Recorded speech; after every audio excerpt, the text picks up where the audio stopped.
कर्ण कहता है कि हाँ मित्र, मैं प्रतिज्ञा करता हूँ कि जब तक मैं अर्जुन का वध ना कर दूं, मैं अपने पैर किसी से नहीं धुलाऊंगा। नमस्कार मित्रों, स्वागत है आप सभी का श्री महाभारत के इस कथानक में। और कहानी पहुंची है वन पर्व के घोष यात्रा पर्व में, और आज संभवतः घोष यात्रा पर्व का अंतिम एपिसोड है। मित्रों, आज के वीडियो में आप देखने वाले हैं दुर्योधन का वैष्णव यज्ञ कैसे संपन्न होता है। और इस वैष्णव यज्ञ के बाद कर्ण ने भीषण प्रतिज्ञा करी हुई है कि जब तक मैं अर्जुन का वध नहीं कर लेता तब तक मैं किसी से अपने पाँव नहीं धुलाऊंगा। कहानी शुरू करने से पहले मैं आपको बता दूं कि कल हमने देखा था कि कैसे भीष्म पितामह की बातों से आहत होकर कर्ण निकल जाता है दिग्विजय करने, और दिग्विजय करने के बाद, और संक्षेप में ही है लेकिन ये स्पष्ट लिखा हुआ है गीता प्रेस महाभारत में कि संपूर्ण पृथ्वी पर विजय करने के बाद कर्ण वापस आता है। मैंने आपको पहले जो कॉन्फ्लिक्ट था बता दिया था कि किस किताब में आपको नहीं मिलने वाला है और कैसे मिलने वाला है। अगर इसमें डिटेल जानना चाहते होंगे, अगर कोई नया पर्सन यहाँ विजिट कर रहा है, कोई नया यूज़र आया हुआ है, तो आप जा कर के पिछली वीडियो देख सकते हैं कि क्या कॉन्फ्लिक्ट है और कैसे हुआ है। तो मित्रों, हम कहानी शुरू कर रहे हैं कि जब कर्ण ने दिग्विजय कर लिया, यहाँ पर सब प्रसन्न हो गए और एक कॉन्फिडेंस आया कि भाई अगर हमारे मित्र में इतना दमखम है कि पूरी दुनिया को जीत सकता है, पृथ्वी को जीत सकता है, तो पांडव किस खेत की मूली है। जो हमारा भय है अर्जुन वाला, वो भी धीरे धीरे ख़त्म हो जाएगा। अब ह्यूमन टेंडेंसी जो हमेशा होती रही है और हमेशा होती रहेगी और हमेशा हो रही है, वो ये है कि मनुष्य का जीवन ना कुछ पाने कुछ खोने के अतिरिक्त एक और चीज़ है जहाँ व्यतीत कर रहा होता है, वो ये है दिखावा। अगर मेरे पास कुछ है, ठीक है, मान लीजिए मैंने 1 लाख, 1 करोड़, 10 करोड़, 1 बिलियन कमा लिए, तो अब मैं चाहूँगा ना कि जो मैंने कमाए हैं मैं इसका प्रभुत्व सबको दिखाऊं।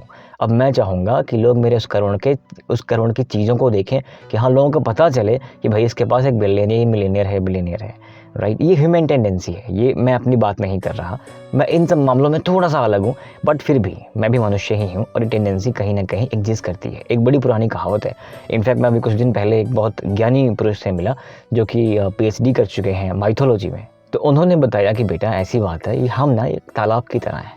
तालाब सबने देखा होता है, लेकिन अगर कोई बाहर से एक पत्थर फेंक देना, एक ढीला फेंक दे, तो क्या होता है, तरंगे निकलती हैं धीरे धीरे। तरंगे तब तक निकलती रहती हैं, काफ़ी टाइम निकलती हैं, जब तक फिर सब कुछ शांत ना हो जाए, राइट। तो यही भावनाएं हमारी होती हैं।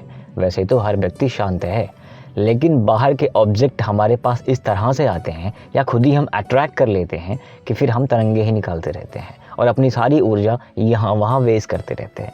तो अब दुर्योधन तरंगे निकाल रहा है कि भैया अब देखो, दुनिया तो हमने जीत ली है, अब जीत ली है तो हम क्या करेंगे ये सब समझ के। अब दुनिया को दिखाना चाहिए कि हमने जीती है, तो क्या किया जाए। तो अब लोग वहाँ पर, इसके मित्र, इसके मामा और भी लोग बड़ी बड़ी बातें करते हैं कि हमें ये करना चाहिए, हमें वो करना चाहिए। दुर्योधन ने कहा कि जब से मैंने पांडवों का राजसूय यज्ञ देखा है ना, तब से मेरे मन में बड़ी प्रबल इच्छा है कि मैं कैसे वो यज्ञ कर पाऊंगा।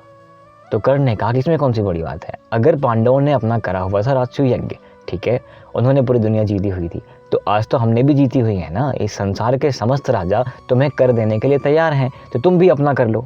दुर्योधन को ये बात बड़ी अच्छी लगी। यह मत दुर्योधन मन भावा, तो बहुत अच्छी लगती है बात। कहता कि हाँ, ये बड़ी अच्छी बात कही तुमने। अब पंडित जी को बुलाया जाए। पंडित जी को बुलाया जाता है, पंडित जी आते हैं, पंडित जी देखते हैं अपना पंचांग उठा के कि हाँ ठीक है भाई, लेकिन एक बहुत बड़ी समस्या है। एक समस्या ऐसी है कि तुम राजसूय यज्ञ कर ही नहीं पाओगे। अब दुर्योधन का तो मुंह उतर गया, यार चाहता तो मैं वही था। लेकिन पंडित जी ने कहा कि एक नियम है, अगर किसी वंश में, किसी भी खानदान में एक व्यक्ति ने अगर राजसूय यज्ञ करा हुआ है और वो व्यक्ति अभी जीवित है, तो उसी खानदान का दूसरा व्यक्ति राजसूय यज्ञ नहीं कर पाएगा। यानी कि जब तक तुम्हारे ज्येष्ठ भाई जीवित हैं, युधिष्ठिर जीवित हैं, तब तक तुम राजसूय यज्ञ करने के अधिकारी नहीं हो सकते। लेकिन मन छोटा मत करो, इसी के कैटेगरी का, इसी के लेवल का एक और यज्ञ है जिसको उतनी ही मान्यता प्राप्त है। उसका नाम है वैष्णव यज्ञ, और ये यज्ञ भगवान विष्णु के अनुयायियों द्वारा किया जाता है। यह साफ साफ कह लो कि भगवान विष्णु का यज्ञ है, और ये बहुत सामान्य यज्ञ नहीं हो सकता, बहुत विशाल यज्ञ है। ये दोनों एक लेवल के ही यज्ञ होते हैं, तो तुम ये कर लो। अब दुर्योधन को तो ये है ना कि भाई दिखाना है, चलो ठीक है, अगर मर्सिडीज नहीं मिल रही है तो BMW ले लेते हैं, फ़र्क क्या पड़ता है, पैसे उतने लगने हैं हमारे, ठीक है। तो दुर्योधन ने यहाँ पर पंडितों को बुला के विधि विधान पूछ लिया, तिथि वगैरह निर्धारित कर दी गई, और स्वर्ण के हल से यज्ञशाला को दुर्योधन ने स्वयं गुड़ाई कर दी और उसके बाद मंडप तैयार होने लगा और भी लोग जो अपना अपना कार्य कर रहे होते हैं सभी लोगों ने मिल करके इसको बढ़िया एक बहुत सुंदर यज्ञशाला बनवाई और दुर्योधन ने इस पूरे पृथ्वी पर चारों तरफ न्योता जिसे कहते हैं ना कार्ड भिजवा दिया, इनविटेशन भिजवा दिया कि भैया देखो बात ऐसी है, हम कर रहे हैं वैष्णव यज्ञ, इसलिए आप लोग आइए। तो अब राजा महाराजा लोग भी आते हैं, ब्राह्मण लोग भी आते हैं।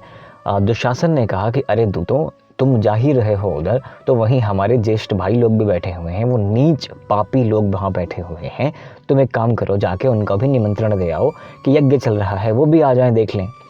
दूत चला गया, दूत वहाँ जाता है, दूत कहता है कि महाराज हमारे महाराज ने निमंत्रण भेजा है, यज्ञ हो रहा है, वैष्णव यज्ञ हो रहा है, तो आप भी सादर आमंत्रित हैं, आप आ सकते हैं।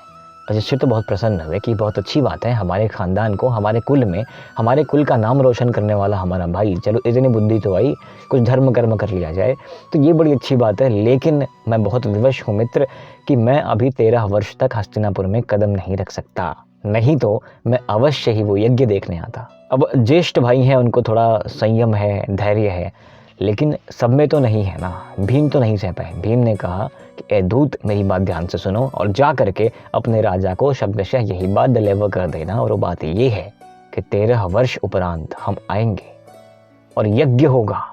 यज्ञशाला हस्तिनापुर नहीं होगी, यज्ञशाला कुरुक्षेत्र होगी और आहुति उनके प्राणों की दी जाएगी और आहुति देने वाला मैं होऊंगा, और आहुति घृत की नहीं होगी, अस्त्रों शस्त्रों की होगी। जाके अपने महाराज से ये कह दो कि यज्ञ अवश्य होगा। तो वो तो दूत है ना, बेचारा आया अपनी बातें करके चला गया। अब यहाँ पे क्या है, यज्ञ चल रहा है, तुरंत भीम की बातों का किसी ने जवाब नहीं दिया, रिटेलिएट नहीं किया। ऑब्वियस सी बात है, यहाँ हम वल्कल वस्त्र में यज्ञ करने जा रहे हैं या हम तलवार लेके भाग जाएं अभी भीम का वध करने, ये तो हो नहीं सकता था। तो यहाँ पे क्या हुआ, यज्ञ चल रहा है, यज्ञ संपूर्ण होता है और आपको बड़ी प्रसन्नता होगी मित्रों कि आज के टाइम पे, मतलब उसी यज्ञशाला के टाइम पे, यज्ञ के टाइम पे पूरा हस्तिनापुर बड़े प्रसन्न हैं। पितामह भीष्म, आचार्य द्रोण, आचार्य कृप, जो हमेशा इनका जो ग्रुप था ना, दुर्योधन, कर्ण, शकुनी, इन तीनों को पसंद नहीं किया करते थे, लेकिन आज बड़े प्रसन्न हैं कि यार ये बड़ा नेक काम हो रहा है, हमारा बच्चा, हमारा लड़का कुछ अच्छा कर रहा है। तो यही बायसनेस यहीं पे दिखती है ना कि अगर आप एक व्यक्ति को हमेशा गलत बोलोगे, चाहे वो सही करे वो गलत, तो फिर तो आप बायस हो गए। लेकिन अगर आप सही को सही और गलत को गलत करने की क्षमता रखते हो तो आप ठीक हो। तो यहाँ पर भीष्म, द्रोण, कृप, महाराज, विदुर सब बड़े प्रसन्न हैं और आकर के यज्ञशाला में मंडप में सब बैठ के यज्ञ आहुति हवन वगैरह कर रहे हैं। सब यहाँ पर एक बहुत खुशमय माहौल है आज के टाइम पे। तो बड़े बड़े राजा, बड़े बड़े सामंत, बड़े बड़े ब्राह्मण, बड़े बड़े ऋषि सब आए थे। वैष्णव यज्ञ संपन्न हुआ। वैष्णव यज्ञ संपन्न करने के बाद बहुत दान दिया दुर्योधन ने, ब्राह्मणों को दान दिया, गौ दान दिया। दान देने के बाद, यज्ञ संपन्न होने के बाद जब वापस कक्ष में जा रहे हैं या नगर में जा रहे हैं, तो वहाँ जो बैठे होते हैं लोग, उनमें से कुछ कह रहे हैं कि यार तुम्हारा यज्ञ ठीक नहीं था। कोई कुछ कह रहा है कि तुम्हारा यज्ञ पांडवों के यज्ञ के 16वीं कला के बराबर भी नहीं था। और वहीं पर कुछ लोग कह रहे हैं जैसा यज्ञ आपने किया है वैसा यज्ञ मैंने आज तक कहीं नहीं देखा था, ये यज्ञ सभी यज्ञों से एकदम बढ़िया था, बहुत बढ़िया था, उच्च था। तो यही प्रजा है, ऐसा ही होता है। एक व्यक्ति सबके द्वारा प्रेम नहीं किया जा सकता, या एक व्यक्ति को हर कोई पसंद नहीं करता। मनुष्यों की तो बात ही छोड़ दीजिए, भगवान को भी हर कोई पसंद नहीं करता, हर कोई पसंद नहीं करता। इनफैक्ट आपको पता है ना, राजसूय यज्ञ के दौरान क्या हुआ था, शिशुपाल ने भगवान को मुंह पे गाली दी थी। तो जब भगवान को गाली देने वाले यहाँ पर पृथ्वी पे रहते हैं, राइट, अब 99 गालियाँ क्षमा करने की क्षमता सबकी तो होती नहीं है, भगवान थे उन्होंने कर दिया। तो मैं, आप या ये वो, आप अगर मनुष्य हैं और आपकी कोई निंदा करता है, गाली दे रहा है, तो आप इसको बिल्कुल लेजिट समझिए, ये कलयुग है, ये मनुष्य हैं हम, ऐसा होता है। तो यज्ञ तो संपन्न हो गया, अभी सभा लग रही है। सभा लगते ही अब एक बात तो बड़ी क्लियर है। पहली बात, दुर्योधन की जो चॉइस थी वो BMW की नहीं थी, मर्सिडीज की थी। यानी कि वैष्णव यज्ञ उसने एक विकल्प के रूप में करा था, भाई दिखाना तो है, अब वो नहीं कर सकते तो यही सही, विकल्प के रूप में करा था। यानी कि उसकी पहली अप्रोच जो होने वाली थी वो थी राजसूय यज्ञ की। तो यहाँ प्रसन्न तो सभी हैं, खुश तो सभी हैं, लेकिन मन में एक टीस तो मच रही है ना कि यार वो वाला जो था ना वो बहुत बढ़िया था। होता भी यही है, आपको जो मिल जाए ना, आपको लगता है कि यार बगल वाले की थाली में ना बढ़िया खाना रखा है, उसकी बीवी सुंदर है, उसकी गर्लफ्रेंड अच्छी है, उसकी नौकरी अच्छी है, सब घर अच्छा है, अपना कोई नहीं देखता। तो दुर्योधन भी यही कर रहा है, कहता है कि यार बाकी सब तो बढ़िया है, लेकिन एक अवसर ऐसा आएगा जब वो भी किया जाएगा, राजसूय यज्ञ भी किया जाएगा और पांडवों का वध भी किया जाएगा, उसके बाद ही किया जाएगा। अब यहाँ कर्ण बीच में खड़ा होता है। कर्ण कहता है कि मित्र, इस कार्य के उपरांत, इस महान कार्य के उपरांत मैं तुम्हें प्रणाम करता हूँ, मैं तुम्हारा अभिनंदन करता हूँ, मैं तुम्हें गले लगाता हूँ और ये घोषणा करता हूँ कि जिस तरह से आज मैं तुम्हें अभिनंदन कर रहा हूँ, मैं तुम्हें प्रेम कर रहा हूँ, एक दिन ऐसा आएगा जब हम पांडवों का वध कर देंगे और पांडवों का वध करने के बाद हम राजसूय यज्ञ करेंगे और वो यज्ञ इससे भी बढ़ चढ़ के किया जाएगा। दुर्योधन ने कहा कि वाह मित्र वाह, अब जब तुम ऐसी बातें कर रहे हो तो क्या संभव नहीं है, बिल्कुल करेंगे, ये भी होगा वो भी होगा और करने के बाद हम सब बड़े आनंद से यहाँ पर जीवन यापन भी करेंगे। कर्ण कहता है कि हाँ मित्र, मैं प्रतिज्ञा करता हूँ कि जब तक मैं अर्जुन का वध ना कर दूं, मैं अपने पैर किसी से नहीं धुलाऊंगा। और कर्ण ने यहाँ सिर्फ अर्जुन वध की प्रतिज्ञा नहीं करी, कर्ण ने कुछ और भी कहा।